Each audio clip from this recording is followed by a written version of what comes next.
What is up? Welcome into Talkin' Ball on this lovely Monday post-week 5 action. A little different Monday than we're used to because I got flooded. You guys, which I love to see over the course of the weekend, flooded with mailbag questions. So it's going to be just today, just the one take on every team, takeaways from every game we saw over the course of the weekend, and just mailbag today. So I got a bunch of mailbag questions at the back end that we'll get to, but we'll start off the rip with the one take section. Starting with Thursday night football. Colts Broncos. Whew, glad I stayed up for this one. Colts win 12-9. Keep their season alive to a degree here, but my biggest takeaway is this offensive line at the moment. And it got so bad that they did some reshuffling this past week. Bernard Raymond comes in at left tackle, and he's obviously, in the third year ever playing offensive line in his career, in his life, not quite ready for the NFL. Who could have seen that coming? Matt Pryor goes to the right side, not fixing what's been wrong with him. They now allowed 23 pressures in this game against the Denver Broncos. 6 most pressures in the NFL, right up there with the Rams, who we'll get to a little bit later, for the steepest offensive line decline that I've seen from 2021 to 2022. Maybe see what Eric Fisher's up to. Maybe see what Andrew Whitworth's up to if you really want to save your season, because this is untenable at the moment. Like, this is not a sustainable. I know they're back to 500 now, 2-2-1, but it ain't going to last with the way this offensive line's playing. We'll say, though, nice little game for Alec Pierce. They need him. 8 catches, 84 yards. They needed, I said after week 1, they need a strong number 2. That's the biggest thing missing from this offense. Need someone, maybe not the biggest thing now, considering their offensive line play, but they need someone else besides Michael Pittman. He continues. He at least can provide that deep vertical threat in the passing game that, Paris Campbell has not been. On the other side, Broncos, take away for them. It really is a shame that the Nathaniel Hackett, Russ Wilson experiment is going about as bad as anyone could have expected. I mean, there was no one panning this pairing over the course of the offseason to this degree. People were saying, maybe pump the brakes a little before putting them in the AFC West conversation in terms of winning it. That was a fair take. But I don't think anyone said that it just wasn't going to work out. And as of right now, it is just straight up not working out. Do you think the injury has anything to do with it? Because I think it was back to the thumb from last year? Or? No. Like, it was either yesterday or Saturday. There was that report that came out that he has like a torn lat. Oh, wow. And he's been playing hurt. Do you think that's... See, I don't... Do you think that's just why he's so bad, or do you think it's like a combination of things? I don't... Truthfully, prior to this, like, I didn't think his arm and necessarily, like, throw to where it ended up was the problem. It was just him not finding guys, him not being comfortable in the offense not getting guys open. This one was the first game where I was like, oh, shit, Russ is actually playing poorly. Like, he's actually the problem in this offense at the moment. So if it's a new injury... That could very well. I mean, 4 turnovers. In fairness, I did not read the article. Okay. Well, I just saw it. I didn't either. So a lot of speculation here. But yeah, that to me, it was not that until this past game, which was awful. If you told me he was hurt, I could believe you for that, because 40.9 overall grade in this, tough. But it's a shame that they are not working out, because this defense is awesome, man. I mean, this defense is a lot of #fun to watch with how they can get after opposing quarterbacks. Bradley Chubb, 19 pressures on the season. Randy Gregory, 19 pressures on the season. One of my breakout calls this year, Baron Browning, talked about him as one of the studs of the preseason. 14 pressures on the season already. Draymond Jones, 14 pressures. Like, they can get after opposing quarterbacks. And then, you got Pat Surtain, one of the best corners in the NFL on the back end. But all for naught at the moment. Not really making a lick of difference, as you still have the Broncos sitting at 2-3, way back now in the AFC West. Next game, fast forward to Sunday, where Sunday morning could not have gone worse for your boy. Not because I blew up a Wendy's bathroom this time, but just because the Green Bay Packers proverbially blew up a Wendy's bathroom out in London. Not sure if they have Wendy's out in London. I'm not sure if that's like has global appeal the way like a McDonald's would. Do you think they have Wendy's as like a worldwide brand? That's a good question. I'm going to look it up now that we're talking about it. But, like, I mean, KFC McDonald's. KFC is, yeah. Those are all like McDonald's Taco does. Bell. That's all like pretty worldwide. I don't know if Wendy's has gotten like, and not to shit on Wendy's, but I don't know if they've gotten to like that level of franchise. Yeah. Franchisees. I would tend to agree that I don't think if I'm in, London, Rome, I'm expecting to see Wendy there staring back at me. But the Packers weren't expecting to see Daniel Jones staring back at him playing competent football. Honestly, my one take for the Giants was, what a game plan from Brian Dable to kind of understand.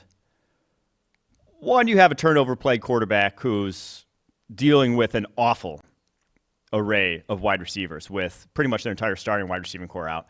You're throwing to David Sills. You're throwing to Darius Slayton. You're not throwing to a murderer's row. You know you're not winning a lot of one-on-one matchups on the outside, let's just say. One, the Packers didn't even attempt to. They're still like refuse to play man coverage, even if they have quite a glaring advantage in such situations like we saw in this game. But they just got crossing routed to death. I mean, a lot of I love the way they utilized Saquon Barkley in the Wildcat game that they've done this year, but the Packers looked wholly unprepared to stop. Saquon obviously still balling, still looks like the Saquon of old, thank God, post-ACL injury, 1 year removed, 70 yards on 13 carries in this one. But Daniel Jones, just an efficient performance. Brian Dable, another just, I don't know what's called a masterclass, but another good coaching output. Like that was a great game plan to go up against, knowing you'd be kind of, I don't want to say overmatched, but knowing you didn't have that advantage, run a lot of crossers, run a lot of stuff to try to get guys free and schemed open, and they did just that. And from the Packers' perspective, I tweeted out this morning, they've allowed the most yards on crossing routes in the NFL. Second fewest passing yards allowed of any defense in the NFL, and the most yards on crossing routes, which does not quite compute, which is, again, that goes back to coaching and how you guys are prepared for just that. And on the offensive side of the ball, they don't have the personnel to attack down the football field. 10 completions this season, 15-plus yards down. And so when the second half, they go from this dink and dunk passing game that they run the whole first half to try to push it downfield, it just doesn't work. And especially with Sammy Watkins and Christian Watson out. They really should have just stuck to their bread and butter underneath. That was really that has to be your game plan with the level of talent they have right now at wide receiver. So I don't think sky's falling in Green Bay, but the sky's it's on the decline. It's tilted downwards at the moment. No Wendy's. No Wendy's in London. 5,897 U.S. locations, 405 in Canada. Okay, and that's it. That's They it. haven't made it across the pond yet. Someday the Brits will understand the goodness that is a home-style French toast at 9 a.m. Hungover on a Sunday. All right, Steelers, Bills. Bills win going away. A little bit of a laugh for 38-3. From the Steelers' perspective, I didn't really have a great take on Kenny Pickett. I thought he was fine. I don't, given the matchup, given the lack of running game, given the fact their defense just was getting threaded, I don't think he played poorly. Obviously, 3 points on the scoreboard is never going to be what you want, but making his first career start, I'm not going to write him either way. I just thought it was a fine performance. He definitely looks ready to start. Mitch Trubisky comes in, will not have done any better in that situation, I'll just say. But my big takeaway from the Steelers is that I don't think it is too soon to say Najee Harris is not special. He's a fine NFL running back. Reed, what's your notes say? Not writing him off. I said he is officially not him in my notes. This is what I said. He's not him. He's not him. He's fine. He's fine. But he's not him. 3.2 yards per carry this year. 20 yards on 11 carries in this game. And you can shit on the Steelers' offensive line all you want, but you draft a running back in the first round because you think he can overcome bad blocking to a degree that makes it worth your while to draft that guy. But then the bigger thing with me and with Najee Harris in the first round, whatever, is that there's just no home run plays. Like there's no, you got to worry about him on a wheel route. He gets in the flat. You don't know what could happen. It's like he gets in the flat. He could break 2 tackles, and that play still goes for 6 yards because there's just no juice. There's no next level, next gear to get to that Najee has. So where was he at on the big board? Officially not that him. year. 60s. I forget. Okay. Which, running back bump aside, he was RB2 on the board that year. Had Javonte RB1. But it was close. I think him and Etienne were back-to-back on that draft board. Just did not think any of them were close to first-round caliber, though. I was floored that he got that kind of hype. Just because of, again, it goes back to just that explosive ability. He never ran a pre-draft 40, but he was not a guy who was running past people at the collegiate level. And when that's not the case at the collegiate level, you will be hawked at the NFL level. You're going to have defensive linemen catching you if you're that slow. So that was my biggest worry. From the Bills' perspective, kind of business as usual for the Bills this season, but really have to give a shout out to Gabe Davis.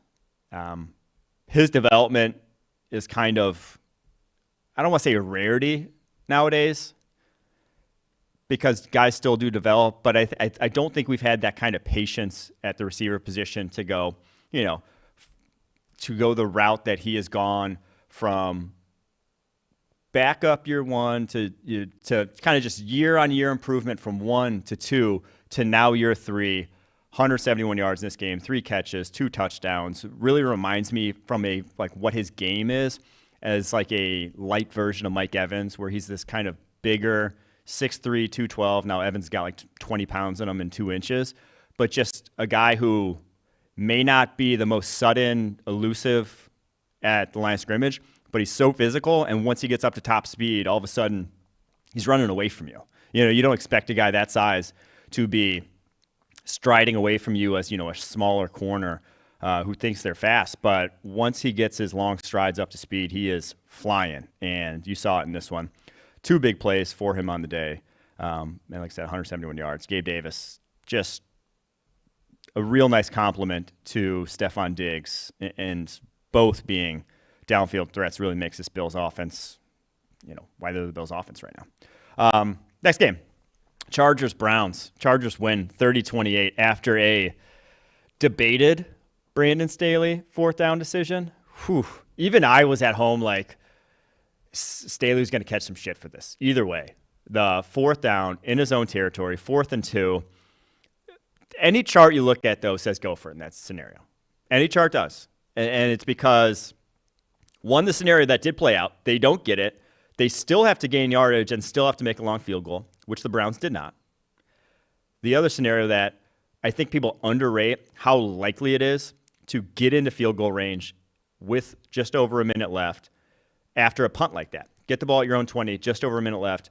Teams get into field goal range at a very high clip to where they were, and where they did end up kicking a field goal. It's not too dissimilar. So you're putting the game in the hands of your best player. You convert it, it's over. You win. So Staley's going to catch some shit, but they won the game.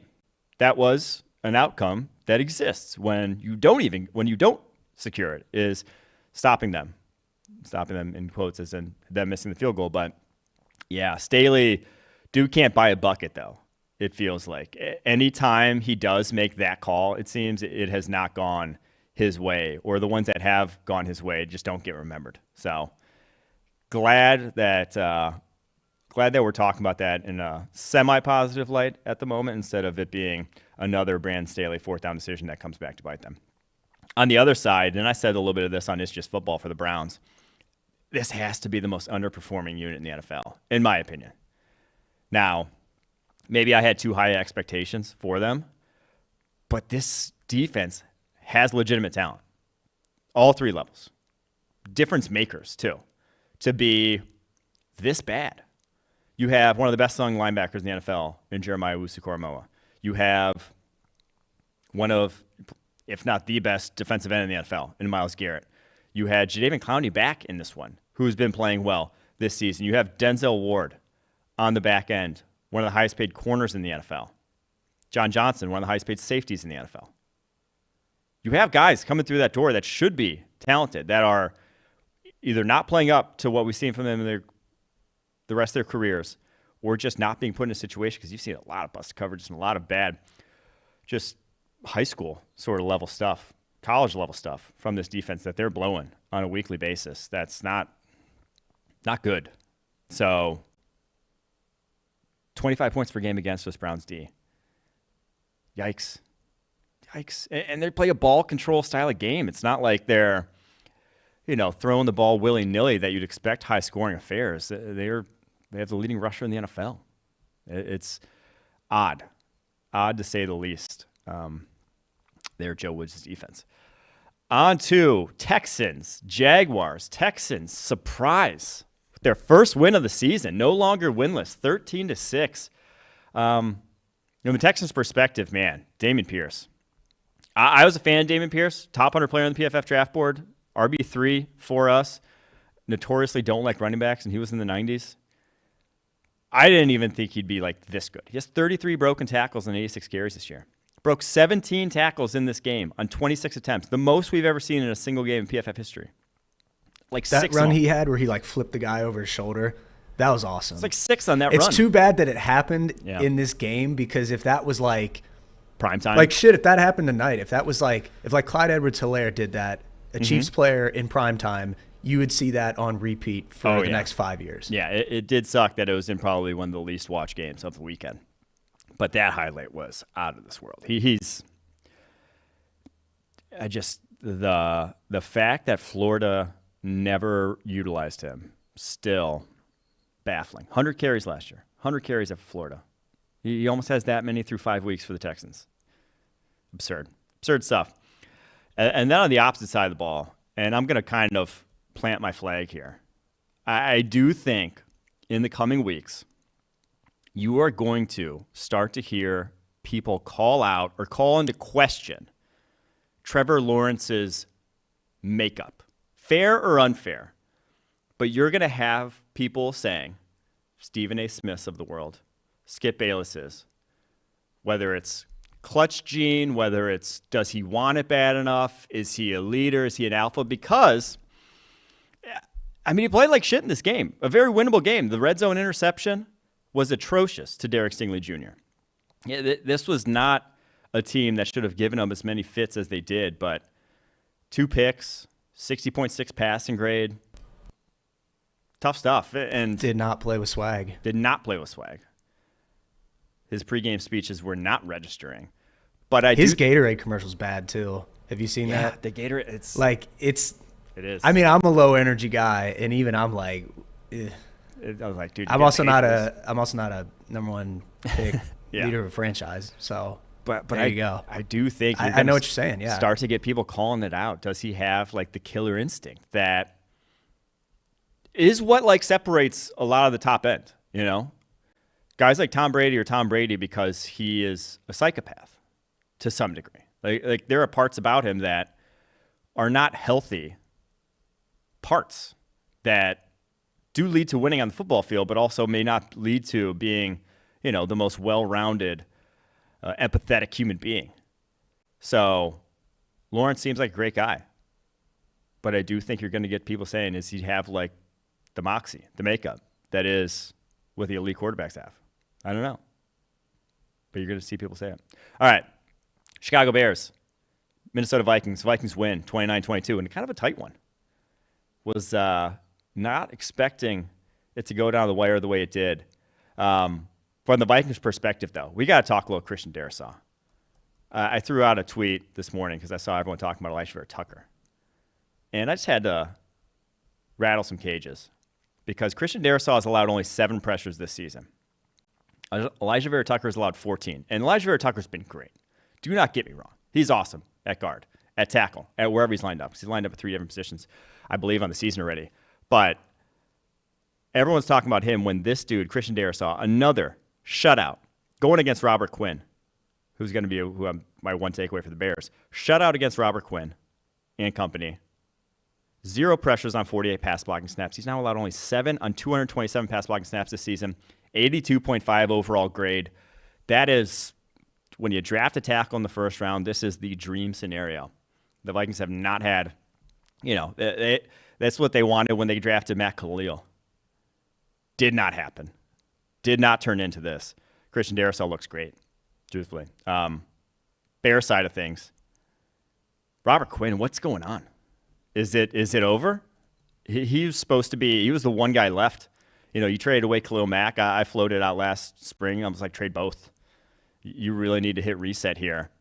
And if you could have gotten anything back from Robert Quinn right now, it looks like a mistake not to have gotten that because, dude, 36.1 overall grade. Just not even attempting to play the run. And he's never been a great run defender, but wow. 33.4 run defense grade, only 10 pressures through 5 games. Far cry from the guy we saw only a year ago. And that's why a lot of teams get scared signing older, vets. He's about to turn 33 here later this season. Because when it goes, it goes. And it is worrisome to think that maybe it just has gone for Robert Quinn, because this is the lowest passer grade of his career by far at the moment. Next game, Lions-Patriots. I hate to do this to the Lions because 29-0 got blanked against New England on the road. Bill Belichick goes and flexes his muscles against a beat-up little Lions team, but But Aaron Glenn, man, defense coordinator for the Lions, it's time to start asking questions about, do moves need to be made? Because this shouldn't be this bad. This shouldn't be 34 points per game. Giving up 29. Actually, one of them was pick 6. So giving up what they gave up, though, to a rookie 4th-round pick at quarterback.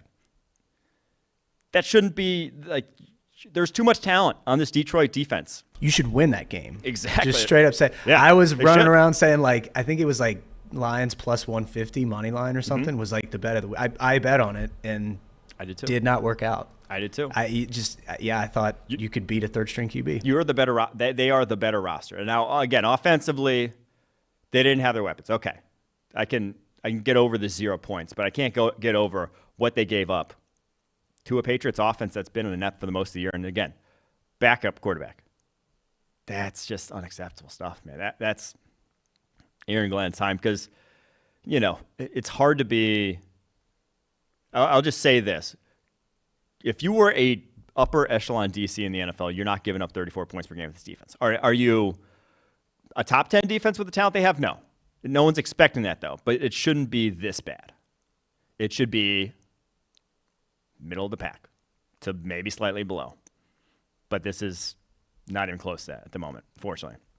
But I do have to go hats off, other side of the ball, Patriots. Bailey Zappi was poised. That was, I wrote here, that was a big boy performance. That was not rookie stuff from Bailey Zappi. And the reps that he saw in college obviously led all FBS, was in a pass-happy offense wherever he went, whether it was Houston Baptist, I believe was that his first stop, and then Western Kentucky. They were slinging it. So he was always going to be comfortable in terms of toting the rock.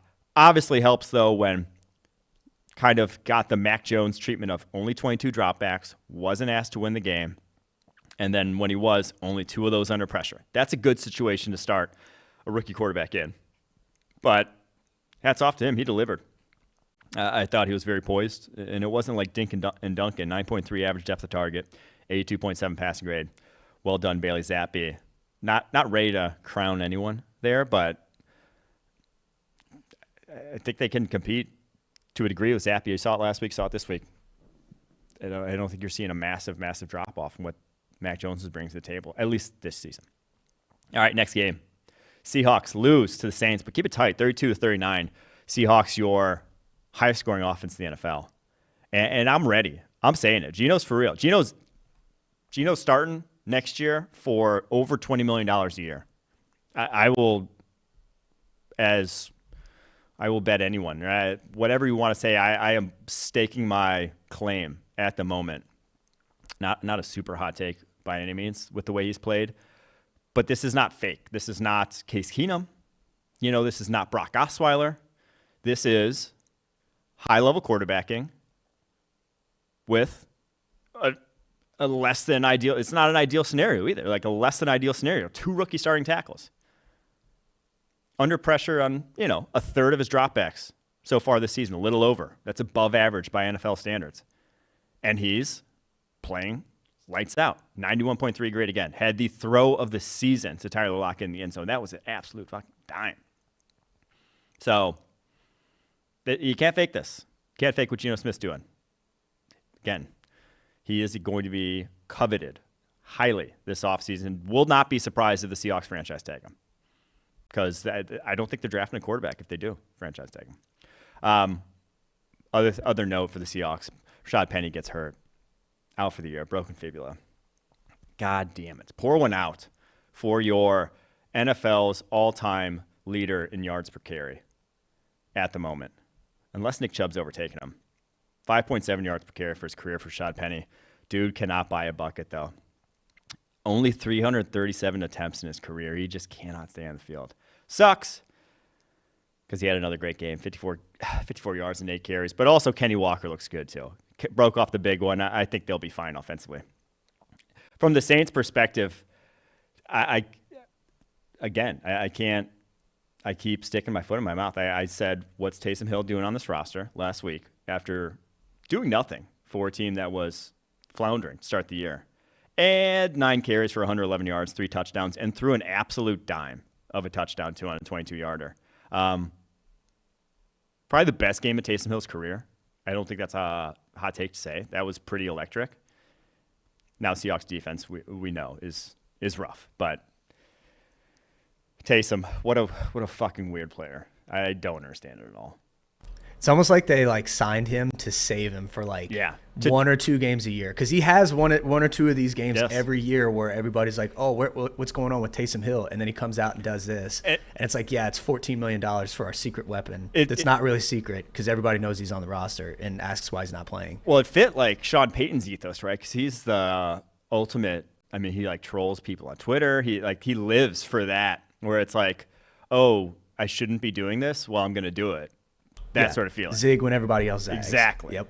So it fit that. That's why I was like, dude, he might just be out. Nope. They're still saving him for that rainy day. Break him out. Dolphins, Jets. Dolphins blown. Always sucks when your backup quarterback goes down with a concussion after your starter is out with a concussion, to then start your 7th-round rookie behind two backup offensive tackles because your starting tackle, Teron Armstead, also got hurt with toe injury. So they were behind the 8 ball, to say the least, in this one, the Miami Dolphins. That there's no real take from that, in that they got kind of boned twice now by the independent concussion protocol, because doesn't flag Tua, and then he suffers a serious injury on Thursday night that in a game they ultimately lose. And it flags Teddy Bridgewater when may not have actually had a concussion, but it flagged him, and so he can't return to the game because of that, which was just a odd series of events. They set themselves up for that, though. Yeah. They're going to be under scrutiny all year long. Uh-huh. You know? That's just – unfortunately, that's a reality they're going to have to deal with. Yeah. If you're a Dolphins fan right now, though, I'd be livid. I'd just be like, what the – you just can't buy a bucket in that regard. From the Jets' perspective, Zach Wilson, game manager? He did some game manager-y things in this. I mean, if that's the Zach you're getting week in and week out, you're winning games. No turnover-worthy plays for just the 3rd time in his career. 81.9 overall grade. I'm in. Sign me up if I'm a Jets fan. Now, big part of that, 5 pressures on only 24 dropbacks. That'll help. Elijah Vera Tucker playing yet another position, right tackle, in this game. Looked solid yet again. I mean, it really doesn't matter where he lines up. Didn't allow a single pressure in this game against the Dolphins. Has now played right guard, left tackle on the season. I honestly just think we'll actually get to this later where I think he should play, but besides arm length, and this is a common for a lot of guys, besides arm length, he had everything you could want to play tackle still. He did, coming out. That was honestly what I thought initially when they drafted him. I was like, oh shit, they want to keep him at tackle. They were trading up because they want him at tackle. But then obviously slots at left guard. Then was supposed to be right guard. Then injury strike, left tackle, right tackle. He's already played. But he's good. I mean, he's just good. That was the eval on Elijah Vera Tucker coming out. He's good. What spot? I don't know. He played 3 at USC. He's played 3 now this season with the Jets. Doesn't really matter. He's good. But 32 and 1/8 inch arms. 32 and 1/8 inch arms. All right. Falcons Bucks. Falcons lose 15-21 on my one take for the Falcons. The single worst roughing the passer call I've ever seen. that's not even like if it had more of an impact on the betting line. So it was a 6-point game. It was an 8.5-point line. It like kind of moved the Bucs towards field goal range, but not really. Like after that, the Bucs were I don't think it was going to lead to more points, but if it had a more direct impact on the line, it would have been difficult not to think there was some sort of foul play afoot. Because the Grady Jarrett tackling Tom Brady, how every running back, every wide receiver, every person gets tackled in the open field on a normal roll tackle, like when guys trying to slip away and you roll them to the side, no like overt use of force when throwing him to the ground, just a tackle. Getting flagged for roughing the passer in that scenario was atrocious, an atrocity. That you can't. That's just NFL can't have that. Lucky that wasn't a Sunday Night Football game, Monday Night Football game, and lucky it wasn't actually moving a line that much. Obviously, Falcons still cover because that is bad for business. That you just can't. You need to be able to. You need the sky judge being like, we can't make that call in that scenario. We just can't have it. All right, and the Bucs' perspective, offense still, even with the full complement, still rough. And this running game, I know we don't talk running game much here. We focus a lot more on the passing game. But this running game is just so tired. Like, they haven't changed a lick in multiple years now with Byron Leftwich. I feel like it's still the same straightforward, uninspiring concepts that we've seen for years. And now they just don't have the elite offensive line to make it kind of look average. You know, that's kind of what it was the past 2 years, despite having what a lot of people call the best or at worst a top 3 offensive line. They never had a top 3 running game or even anything close to resembling that. And now they've kind of lost those pieces, and they are dead last in the NFL this year in total EPA generated by the running game. Negative 27.75. Expected points lost by their rushing game this season. That's something's got to change there. And I think what it looks like is the thing that's changing is they're just going to stop running. Over 50 dropbacks in this game compared to only 23 passes, 53 dropbacks to 23 passes. That's just what you're going to see going forward. The running game is going to be Tom Brady, quick passing game. Because from a pass protection perspective, when this O-line's healthy, like, it's still fine. Like, it can still very much operate, especially with Tom Brady at quarterback. But you can't fake it in the running game, and there's no real hope for that, in my opinion. Titans win 21-17, taking over sole possession of first place in the AFC South, the vaunted AFC South at 3-2, despite having a negative 22-point differential. AFC South point differentials are a treat right now. You have the Titans negative 22. You have the Colts negative 25 in second place. You have the Jaguars at plus 31, but they're in third place because they're 2-3. And then the Texans only minus 13 despite only having one win on the season. So an odd division to say the least, but Titans are atop yet again, kind of still finding ways to win games. And one guy I got to give a shout out to here, Tier Tart, the former FIU DT, UDFA in 2020. Been a breakout player for them this season, the defensive tackle, 81.8 overall grade. I was somewhat of a fan of him coming out. I mean, he was 175th on PFF draft board. Really liked the leverage he played with at FIU. Real stout, despite being only around 300 pounds, 6'2". Stout run defender. He's actually been kind of both for this Titans team. And 8 run stops on the season, 6 pressures, like I said, 81.1 overall grade. Just adding another piece to that interior that for the Titans that's the strength of this defense right now. Those guys can make plays, and also love the play David Long made to ice that game. From the Commanders' perspective, I am now officially on Sam Howell watch. Wentz is cool and all. He's probably going to find another starting job next season. Is he cool? Okay, he's not cool at all, but I don't know. I can't hate on him. I've never met him. I don't want to say. I would go quail hunting with him. I know he's big on that, and that looks fun. I've never done that. I don't know if anyone's bigger on that than Carson Wentz, actually. He might be the biggest. You see that picture with just the you'd come away with a big haul. Like if that was your first time going, that actually might be a bad thing because every time you would go quail hunting after that, you'd be like, man, this sucks. I never had as big of a haul. Like he'd be setting the bar too high. Mm-hmm. I've actually never been hunting like full stop. Neither have I. Yeah, I do own a shotgun now. Won a shotgun over the course of the summer at a golf event. So proud shotgun owner, but don't own any ammunition and haven't shot it. So, but I'm on Sam Howell watch because there's just the reasons to keep throwing Wentz out there at this point are dwindling. And also the reason of the snap threshold that if he hits, the third becomes a second round pick, also playing a little bit of a factor into that. But it's just, you know what you're getting. It's what Wentz has given you the last 2 years, and it's not something that's going to take me anywhere close to the promised land. And he's going to cost you too much after the season. So maybe not this week, maybe not next week, maybe not in 2 weeks from now. But the Commanders continue at this snail's pace. If you got the Bears, Packers, Colts coming up. If they go 1-2 over those games, which is a possibility, I think they'll be favored in just this weekend's game against the Bears, or Thursday's game against the Bears. That's the only one they'll be favored in. You go 1-2 in those, you're too far behind the 8 ball in the NFC East. You're not making the playoffs. Let the rookie spin it. See what you got.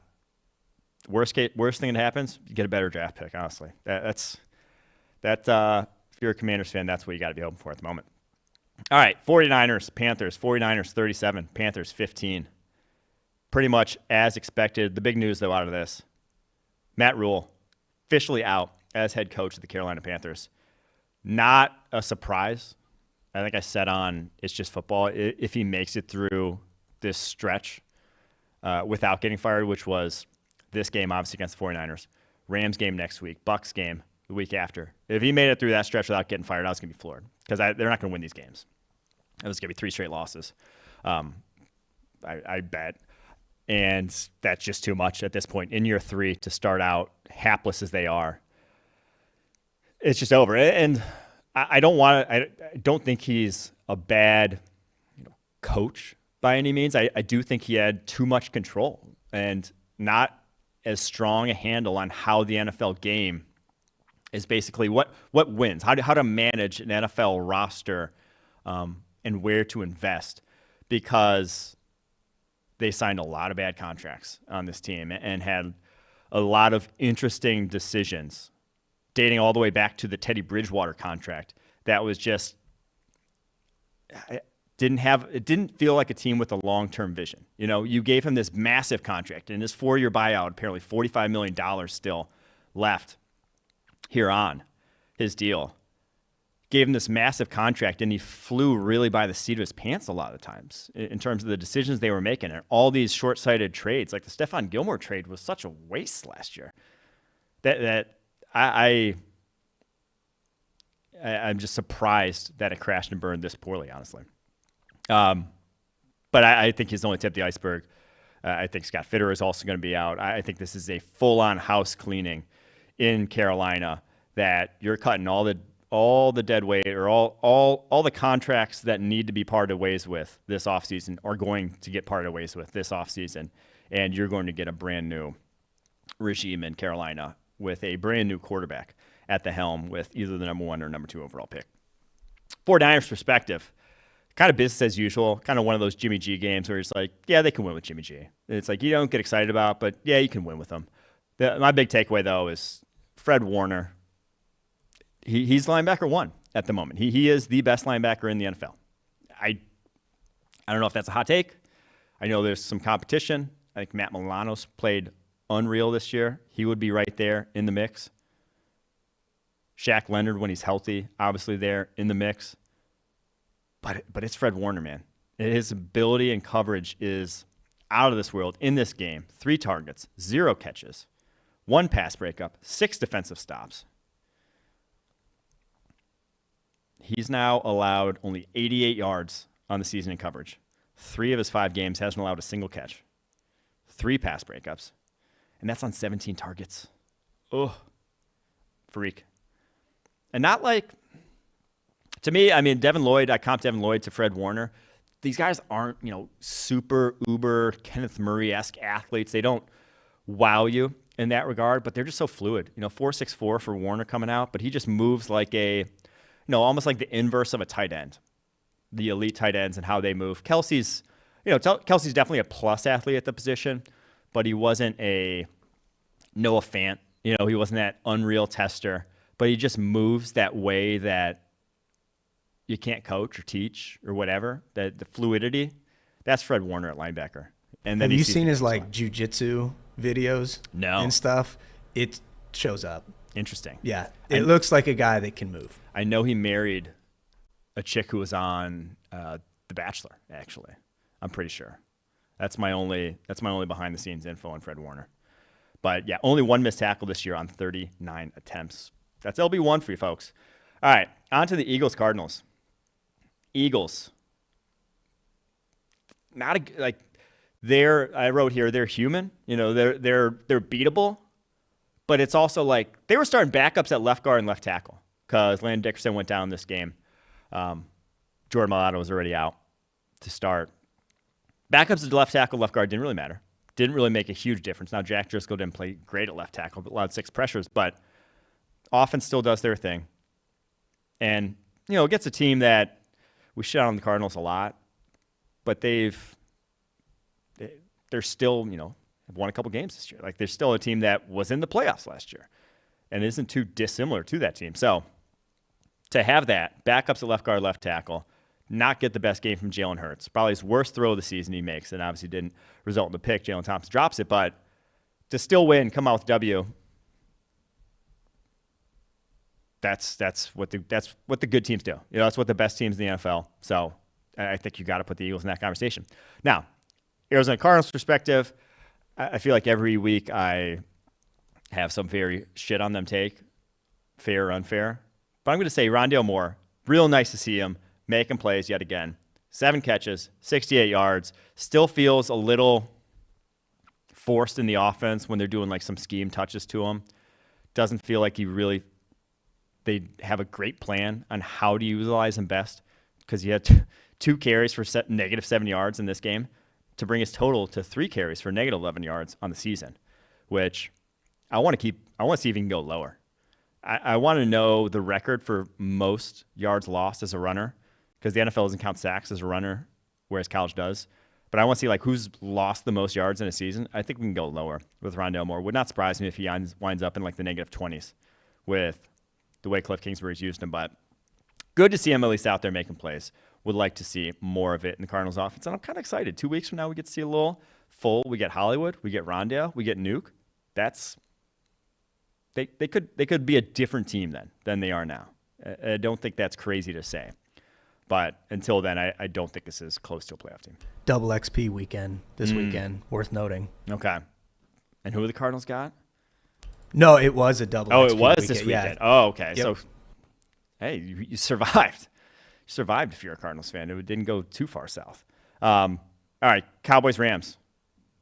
Cowboys put a hurt on the Rams. Oof, 22-10. Did you call that or was that Trev? Trev called it. It's just football. Yep. Trev said. That was a good bet. Trev said he stays undefeated. Cooper Rush season. One take for the Cowboys, though, is just how much better Tony Pollard is than Zeke Elliott. It's anyone who is even briefly familiar with the game of football, has a passing interest, can, if you watch a Dallas Cowboys game at this point, if you watched every Dallas Cowboys game, it could not be more obvious. 5.6 yards per carry for Pollard, 3.8 for Zeke. Pollard's broken as many tackles as Zeke has. They both have 9. Pollard's done it on 44 carries. Zeke's done it on 81 carries. And even in this game, just the next gear that they have, that Pollard has, that Zeke does not have, is just evident week after week. 8 carries, 86 yards, Tony Pollard. I wonder when they kind of say, hey, I know we're paying this guy unreal amount of money to be the running back of Dallas Cowboys, but he's not the best guy. It's quite obvious at this point he's not the best guy. Pollard's sick. Pollard's like a top, I'll say, conservatively a top 10 back in the NFL. I don't think that's a hot take. But he is. Every time touch the rock. You don't average 5.1 per carry for his career over 4 seasons now, unless you got the goods. Rams perspective. Yikes. This is panic button time. This is we may not make the playoffs time. And it goes back to the offensive line. Unwinnable. You can't have – it's probably the biggest fall-off year-on-year I can remember for an offensive line. They went from – they already have 84 pressures allowed this year. They are over halfway to their total from last season. We're 5 games in. Over halfway to how many they allowed all last season. They lead the NFL, 84 pressures allowed. And yeah, it's because there's been a lot of injuries. They've been rotating guys at different positions. But it's not going to win you games. You're not going to win games, and especially when you face the Cowboys with that defensive line. That was a nightmare. That was 23 pressures I think they allowed this week. Oh, you're just not going to win a lot of games with this offensive line. I don't care how good a defense is. I don't care how good Matt Stafford is, Cooper Kupp. That's why you have to have some modicum of competency in the trenches, or else you cannot get the ball moving offensively. It's a death knell. All right, last game on the schedule. Ravens, Bengals. Tough one. Sunday Night Football. The Bengals lose 17-19. The Bengals are just, I think it's time to say it, they're just an average football team. This is just an average football team. They went to the Super Bowl last year, but this is a 8-9, 9-8 team. Solid on the defensive side of the ball, flawed on the offensive side of the ball. And I think I don't think they're going to change. I think they are screwed. The splits for Joe Burrow versus too high that he's seeing all the time this year. And we'll get into actually in the mailbag a little bit more on too high stuff. But it's unbelievable. He is top 10 in EPA per play against single high, bottom 3 in EPA per play against too high.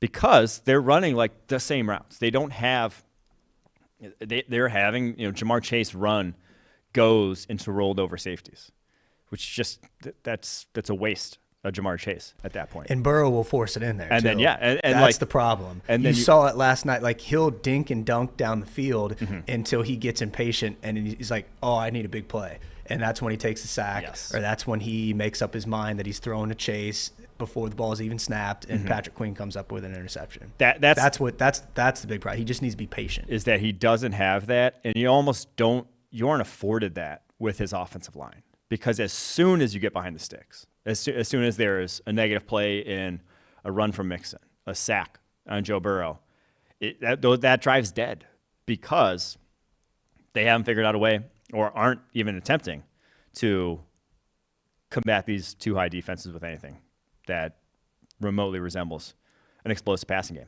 So, but yeah, against too high this year, he is 1 touchdown, 5 picks, 0 big time throws, and 7 turnover-worthy plays. PFF passing grade of 50.3. The O-line is not good enough to run against those looks consistently, and that's killing them. Ravens' perspective, great rebound game for their defense.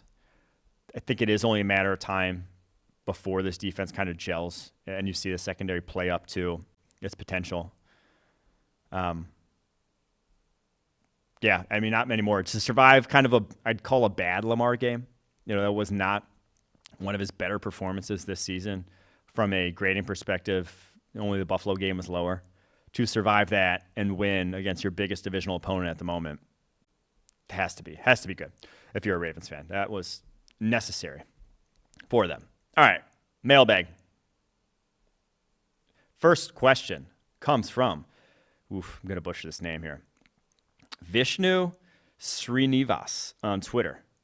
He said, coming from a non-X's and O's guy, I'm curious to hear your thoughts on a particular phenomenon. 2-eye shells have notably caused the Chiefs' offense issues over the past year. However, as I understand it, playing this coverage makes the defense more susceptible to the run. Since the Chiefs have such a prolific run-blocking line, why do they still struggle in these situations? Good question. Now, it's struggle comparatively.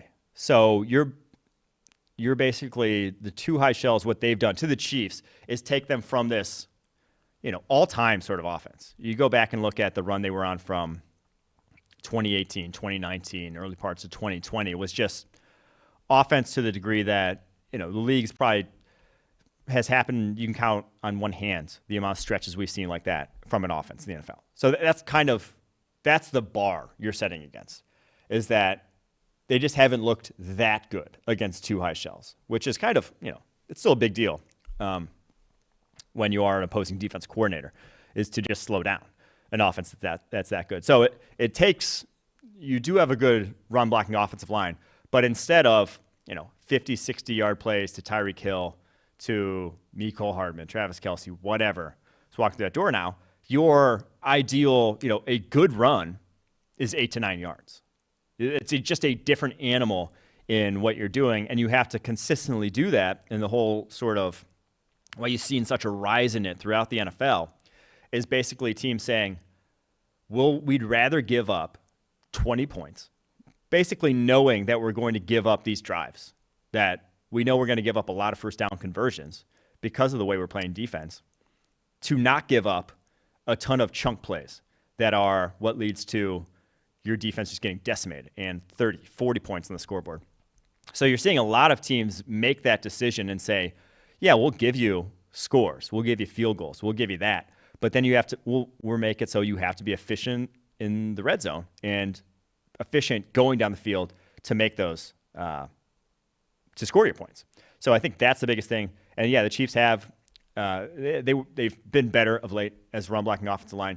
So struggling is like comparatively struggling, because they're still, I believe, in EPA per dropback, still number one in the NFL. So I do think that it's only helped to slow down, but it's not taking them from. It's not look like what we see the Bengals look like against two high coverages this season. All right. NH81 on an Apple Podcast asked this: if the Bears do move on from Justin Fields, do the optics alone make it impossible to take C.J. Stroud? That's a good one. And it's something that I don't have, I always say, don't have to deal with as an outsider. That sort of decision of fans are probably going to be pissed if you move on from one Ohio State quarterback to draft another, even if they are two different people, even if, Aaron Rodgers was drafted right after Kyle Bowler in the first round. Like there are different human beings. And yeah, they've hailed from the same offense that asked them to do the same things, but they played it completely differently. So didn't we talk about this last week or like 2 weeks ago? Like, how do you think that was going to impact Stroud's draft stock? Justin Fields just being buns. Yes. I guess for the Bears, yeah, that's a totally different argument. Yeah. Okay. Yeah, we did talk about Fields impacting Stroud's draft stock. And I don't think it can. Like, there are some aspects of it. You do have to, but it's for every quarterback. You have to take into the surrounding talent, the situation, what's he asked to do, and what's he actually doing. That is massive part of the quarterback evaluation. But also, the way Stroud is winning from the quarterback at the quarterback position at the collegiate level is far more translatable than Fields ever was. Fields was always just unbelievably toolsy, very impressive as a deep passer, very accurate on such throws, one hell of a runner, but was always kind of going to be a steep transition from college to the NFL. I don't think that's the same thing about C.J. Stroud. He doesn't even run. Like, C.J. Stroud refuses to break the pocket and scramble. He is always looking to pass. He is a pocket passer through and through. So apples to oranges a little bit. I just think you'd be missing out to draft someone else ahead of him just because the jersey that the guy wears is the same as the jersey that the guy before you wore, and he didn't turn out. All right, on to Charlie Fat Joe on Twitter. He said, Mike, love the pod. Been listening since 2020. I am also a Bears fan, which has been rough. In your most recent mock draft, you had the Bears taking Bryce Young at 4. I actually love this idea. As you have pointed out, Justin Fields is not a QB when he faces any pressure. If you were made the GM of the Bears, I understand you're a Packers fan, but let's say they offer you Kenny Galladay base salary money. That would be sick. How would you surround Young with talent to ensure he didn't fail as well while also establishing a winning product on the defense side of the ball? Okay. So basically, how do I turn this around? And I'll just not going to sugarcoat it here. It's not going to be overnight. There's no getting everything back to even average with the just lack of talent in this roster. So it's going to take a couple years. But I do think if this is what we see from Fields the entire season, this level of play, and you are number 1, number 2, number 3, and you have Bryce Young staring you in the face, I pull the trigger 10 times out of 10. 10 times out of 10. And then if Justin Fields does become good, that's a great problem to have on your hands. That is an ideal problem to have in your hands. Mere months after the Cowboys drafted Troy Aikman back in the day, 1989, they also then drafted another quarterback, name escaped me, in the first round of the supplemental draft. It is not crazy to take as many swings at the most valuable position when you don't have that guy. And not just don't have that guy, you have a guy playing dreadfully, despite your thoughts, whatever your thoughts are on Justin Fields. I had him ranked 3rd on the PFF draft board. I have anyone should be high on him. I am worried. I would take Bryce Young. I would take the chance because quarterbacks hold their value so well. So I'll say that. Start with Bryce Young. I also do think next year's wide receiver class, at least in free agency at the moment, is awful. If you go take a look, like the best one's Nelson Aguilar. It's not going to be good. So I don't think that's where I'm looking to add a piece. Now, maybe via trade, if someone's coming available, if like an Amari Cooper situation's happening, I'm being a player in that, where I'm going to have the cap space that I just need the talent. I need someone for my quarterback to throw to so that he doesn't suck. But I'm spending most of my free agent resources next year at the very minimum at offensive line. My 2nd round pick next year, so I drafted Young in the 1st. I'm thinking it's top of the 2nd. I am going for like the guard that is always somewhere in that mix that you just know is going to be solid. Maybe he doesn't have the highest ceiling, but he's going to be good. That's where I'm drafting. Someone like USC's Andrew Voorhees, where it's just like, he'll be good. That's where I'm looking if I'm the Chicago Bears to try to revamp this thing around. And then maybe, since you know you're starting a rookie quarterback, you know your roster's still rough in 2023, then next year you're hoping like, hey, maybe I get a Marvin Harrison Jr. at the top of 2024. That's when I'm looking to get that number 1 type of wide receiver to make a real impact next to Darnell Mooney. And then you're golden. You're golden at that point. So I think that's my route that I'm taking to offensive success if I'm the Chicago Bears. But it's going to get worse before it gets better here. Next mailbag question comes from Paul Maxwell on Twitter. He asked this: if the Washington Commanders continued to struggle, should Sam Howell get significant playing time in the second half of the season? Majority of Commanders fans, including myself, are over the Carson Wentz experience and want to see Howell. They need to see Howell if they can show any signs of being a starting QB before the strong 2023 QB class, but Ron Rivera is very conservative and won't admit that Wentz was a mistake. Yeah, it's a bad trait to have, right? In any management position, whether it's head coach, whether it's GM, owner, president, not being able to, the sunk cost fallacy is real and permeates through every walk of life. No one wants to say they're wrong. I hate saying I'm wrong. It's just not a good feeling, right? But the best decision makers in the NFL, the correct way to make decisions is to find that out as soon as possible when you're wrong and to make that decision to move on. And to me, I don't want to shit on Carson Wentz too much, because I do think he's still probably one of the 32 best starting quarterbacks in the league, but he's somewhere between 20 and 32. And 20 and 32 right now is not getting you to where you want to be as a franchise.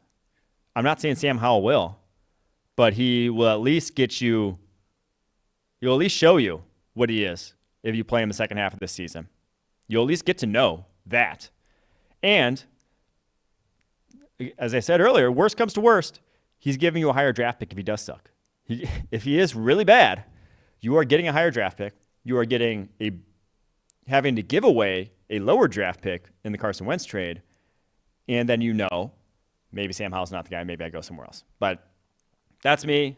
I obviously have a different outlook on a lot of team building and a lot of sort of team management than how the NFL is traditionally done, because I don't look at the goal of every season to win every single game. I think the goal of every season is to get close as you can to winning Super Bowls. And there's no closeness to the Washington Commanders right now in terms of winning Super Bowl. They are very far away. So how do we get closer? Not Carson Wentz. That's how. It is not via him. All right. Double P on Twitter asked this. You are the final arbiter of the Hall of Fame. Only 2 spots remain, and they are for the QB position. You are handed a short list of 5 QBs you have to choose from. Love this one. And they include Russell Wilson, Matthew Stafford, Ben Roethlisberger, Matt Ryan, and Eli Manning. Which 3 are out, and which 2 are into the Hall of Fame? Ooh, this one's... I hate this one. I don't like this one. I think it's also important to distinguish, like, this is your decision and not what you think the Hall of Fame voters. This is who I would put. Because one of them, if we're talking about just what the Hall of Fame voters are going to do, is very easy. It's Eli Manning because his last name's Manning. Correct. And he's on a lot of commercials. Eli's going to get in the Hall of Fame. Yep. Sorry to break it to you. It's going to happen. But there's one no-brainer in my opinion. Ben Roethlisberger's in the Hall of Fame.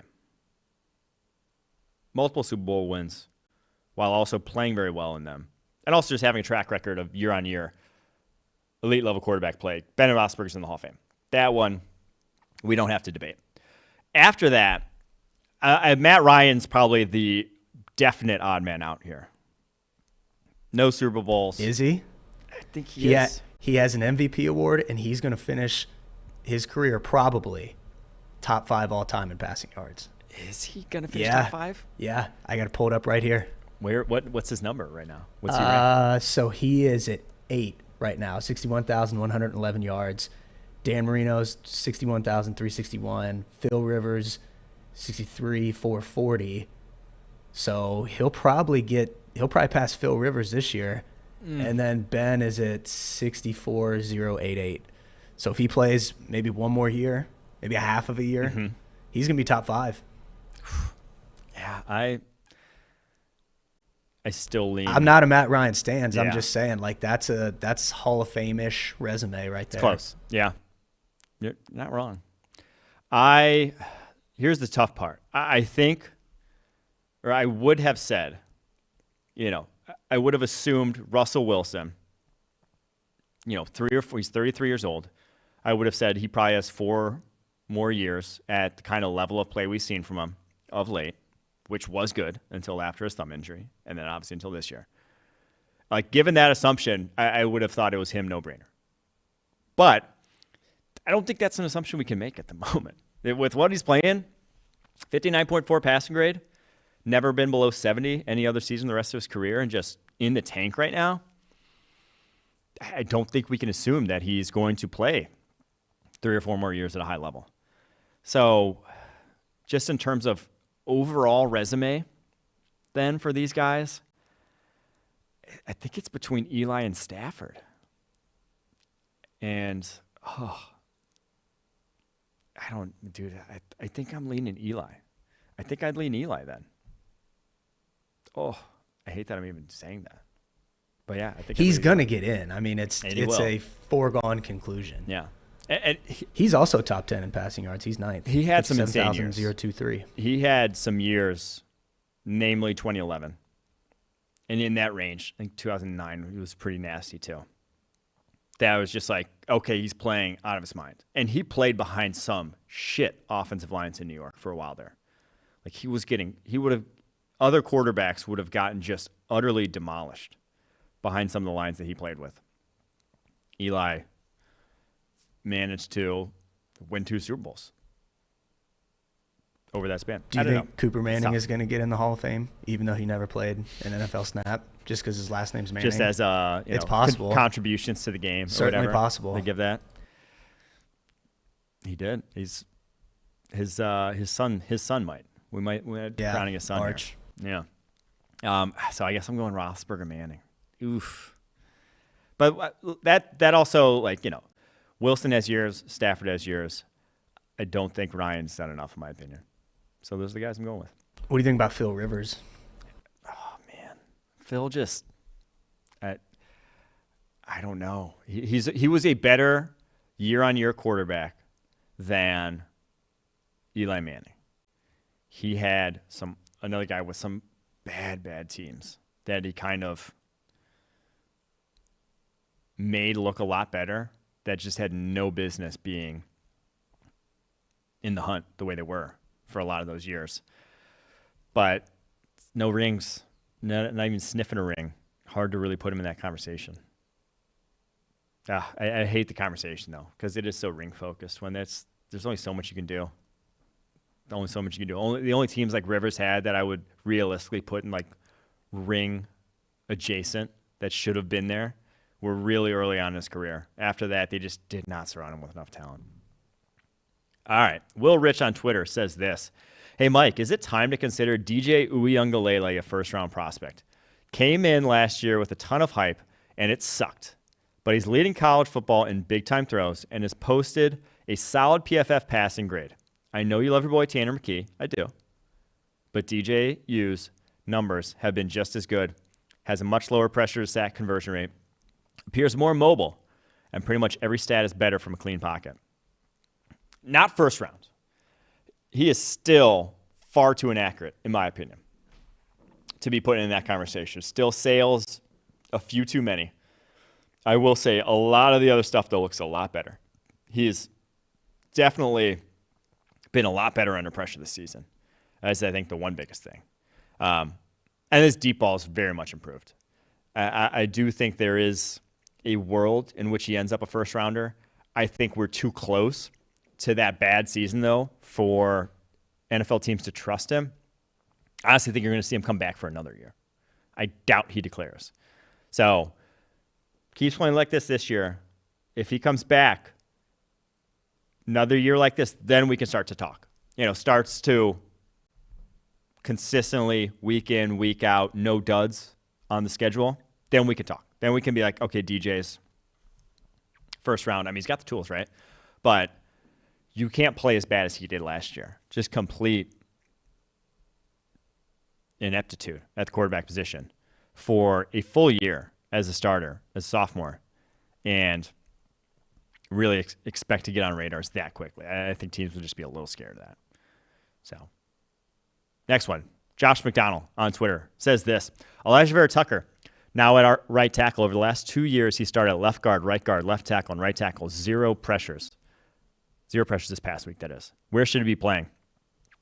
Also, Breece Hall in the second round. Should Jets fans still care about how trading up is bad? I think you should care about how trading up is bad. I do think long-term it's still team-building strategy is in your best interest not to give up picks. But I thought Elijah Vera Tucker was a great player, and I thought Breece Hall was a great player coming out. So draft's full of great players sometimes. Elijah Vera Tucker, though, where should he be playing? I think right tackle.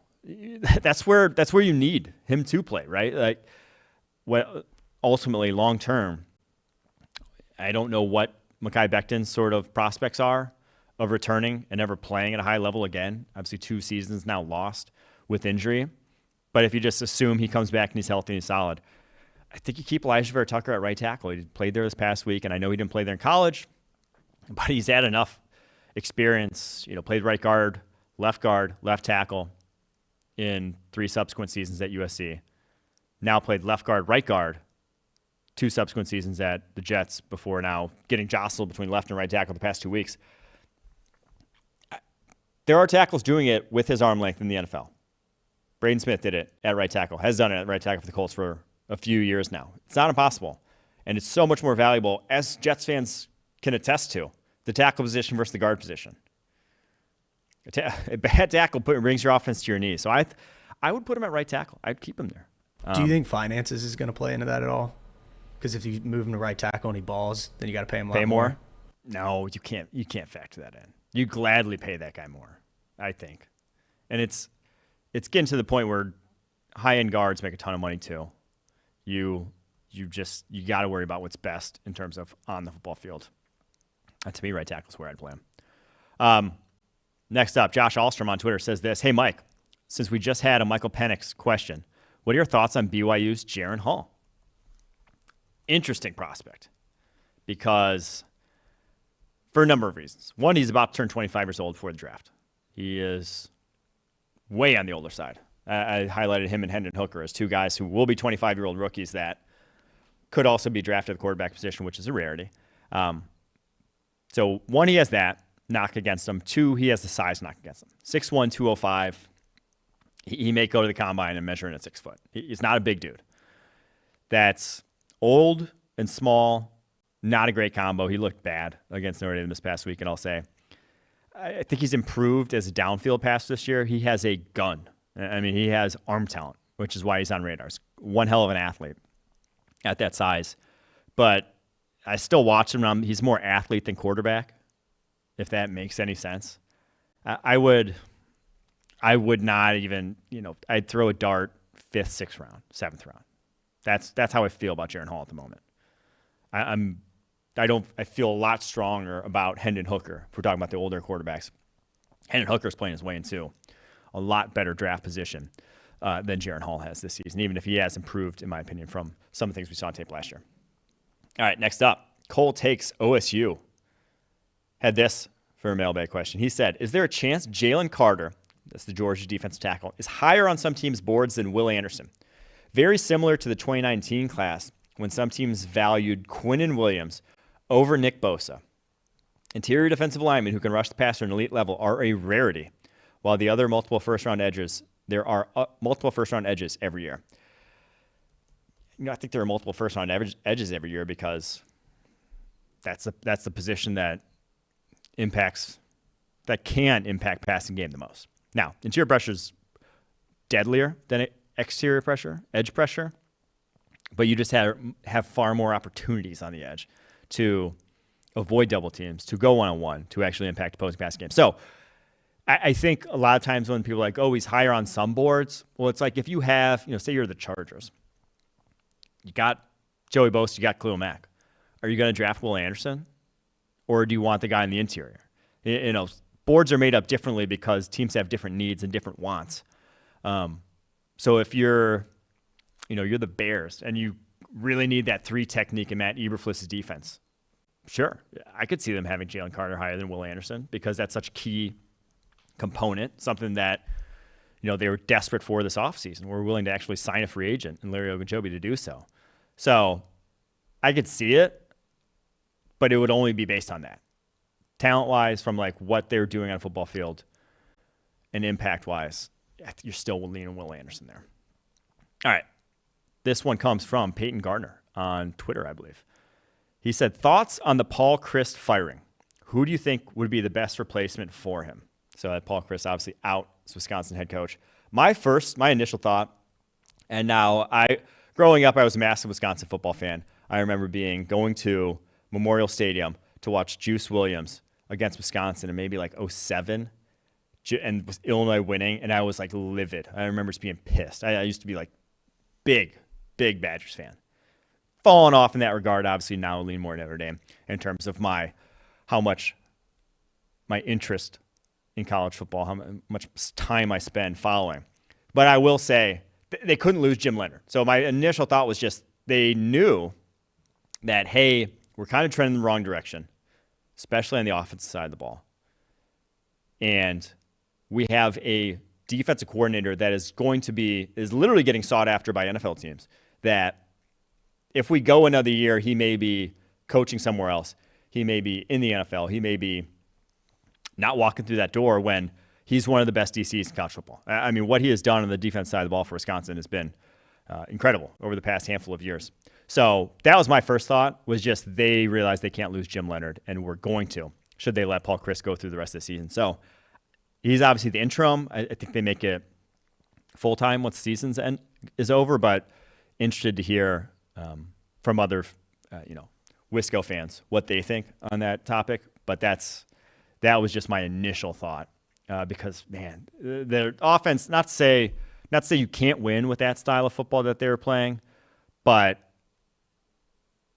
they just needed changes. It had gotten to the point where it's just been stale. I mean, you're seeing it in Iowa, you're seeing it in Wisconsin, that style of football has kind of run its course, and it doesn't take much to put up points. It doesn't take too much innovation to actually be able to score with some of the better offenses in college football, to actually be able to not, be an atrocity on that side of the ball.